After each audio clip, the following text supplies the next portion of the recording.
warahmatullahi wabarakatuh. Hali gani ndugu mtazamaji wa Kingo TV, na mimi ni mtangazaji wako Mohamed Amini. Ungana nami nikupe sports update, na leo katika kipindi chetu pendwa kabisa cha sports update na kuletea mechi ambayo imetazamwa na wengi, na mechi ambayo ilikuwa tumaini la Watanzania wengi, maana leo tulikuwa tunatarajia kuiona Tanzania ambayo yenye nchi ambayo ilikuwa inataka kufuzu mashindano haya ya AFCON, lakini matokeo yaliyotoka, hakika ndugu mtazamaji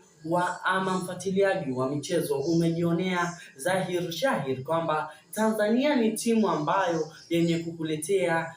ufariji wewe mtazamaji na mfuatiliaji wa michezo. Na tukiitazama mechi ya leo ambayo imepigwa pale nchini Morocco, ukiangalia katika mechi ya mwisho, ukiangalia kiwango cha timu ya Taifa Stars pamoja na Tunisia, ambayo ilikuwa mechi yenye utathmini mkubwa kabisa kimaendeleo ya michezo kwa hapa nchini kwetu Tanzania. Na ukiangalia ukubwa wa mechi hizi za AFCON katika group C, ambalo nazungumzia grupu hasa la timu ya Tanzania, kuanzia pale wa kwanza Nigeria, Tunisia, Tanzania pamoja na Uganda. Kwa matokeo mpaka hivi sasa, nchi ya Tunisia pamoja na Nigeria akiongoza kwa pointi 9 pamoja na Tunisia akiongoza na pointi 4, ambao hao ndio wamefanikiwa kufuzu kwa hatua ya makundi kuelekea katika 16 bora, na vile vile Tanzania ni mmoja wapo, lakini yeye amepita kwa njia ya best losers. Na hapo palikuwa kuna mnyang'anyiro mkubwa katika nchi ya Tanzania pamoja na wananchi wa Angola. Hapa naomba unielewe ndugu mtazamaji wa Kingo TV, maana hapa naenda kukupa hali halisi ambayo wa mashabiki ama timu nzima ya Angola ama taifa zima la Angola lilikuwa linataka hasa nchi ya Tanzania leo hii kupoteza ushindi, maana ushindi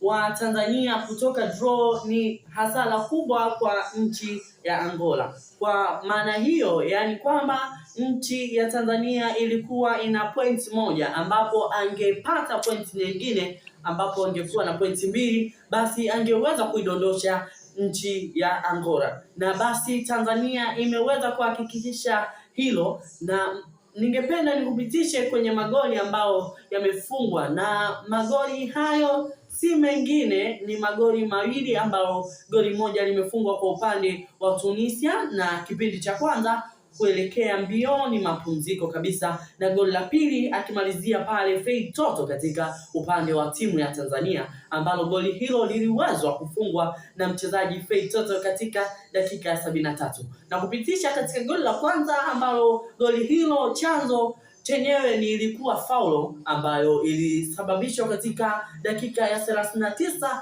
baada ya mkwaju huo wa faulo kupigwa. Na katika hali ya kupambania ule mpira, basi mchezaji Abdallah Baka, kama tunavyomfahamu katika ubora wake wa kukaba pale, tukaona madhara aliyowafanya, akawa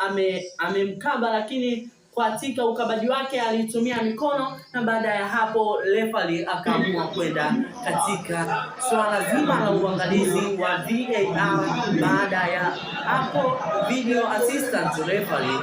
kupitia hapo, na mwamuzi moja kwa moja akaenda kuamua mkwaju wa penalty, na mkwaju wa penalty huo ambao ulipigwa na Khalid. Katika mkwaju huo wa penalty tumeshuhudia kiwango kikubwa sana cha mchezaji huyo mpaka kufanikisha timu ya Tunisia kupata goli moja. Na tukielekea katika goli la Tanzania, ambapo namna ilikuwa ni goli ambalo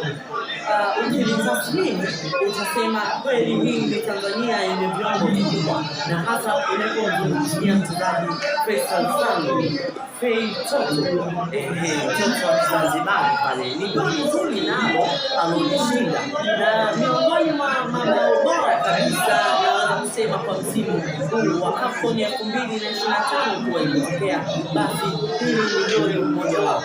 Baada ya hapo, naomba tuangalizie hasa katika mchezo mzima ama tathmini ya mchezo mzima ambapo ulikuwa pale jijini ama nchini Morocco. Tulipata kushuhudia mkasa ulivyoendelea, huku mashabiki wa timu ama nchi ya Angola wakiombea nchi ya Tanzania